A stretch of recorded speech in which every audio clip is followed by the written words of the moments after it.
Let's start off by going over the traditional MLM pros and cons. Let's start on the left with the pros. Home parties, hotel meetings, and closing seminars are great, especially if you have a powerful closer or a leader to help you close your deals. Team masterminds and conferences can make a team unite and stronger. And we also believe that this is the main essential aspect of network marketing are the conferences, the events. You want to attend them, and you also want to hold them for your team members. Also, you can grow amazing relationships with your team and expand through your team network. And you can also personally grow to be the strongest version of yourself. And that's the pros. So now let's move over to the cons. With the cons, there's a good chance that you don't have daily meets or frequent meets, and sometimes it could be hard to schedule a closer or a leader to meet with your schedule. You must deal a lot with face-to-face rejection. You have to be a firm believer of the law of averages, and I'll show you how to take advantage of the law of averages a little bit later on. You're going to have to be constantly finding new invites and spending your time doing that. This does require a lot of team building or lots of team maintenance.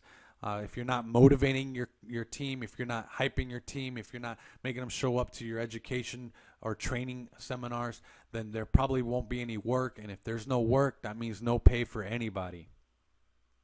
One of our fellow network marketers said it best. They said, at first, you're going to be living in nightmare while selling the dream, because a lot of companies do preach the 3 to 5 year plan, because it does take a while to increase your downline or grow your downline. And that's why that quote is, something interesting. Now, you're going to train each member you personally recruit manually. Again, that's time consuming.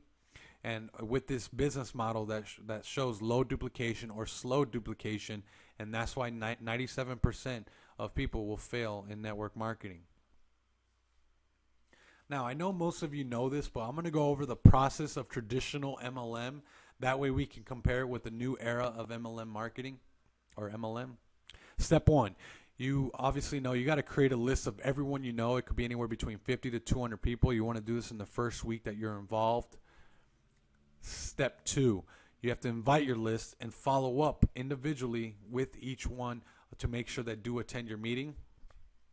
Step 3, obviously you want to hold your meeting. You want to have a good product set up. Maybe have a table laid out with all your products laid out. Maybe have a whiteboard to write down information. Have some good music playing, set the tone. And you also want to make sure that you are edifying your closer or your leader. Step 4, whenever anybody joins, you have to hand hold your new members, and this could take up a lot of your time. So to succeed faster, you want to leverage systems or put systems in place to produce a lot more in less time, which in turn saves you time. Step 5, you have to continue to find your new prospects, and this makes you the hunter. So you're always hunting for new prospects to buy your product or join your team for your system or your services that you have to provide. And with this model, there's minimal automation unless you have a massive downline that could take a long time to develop.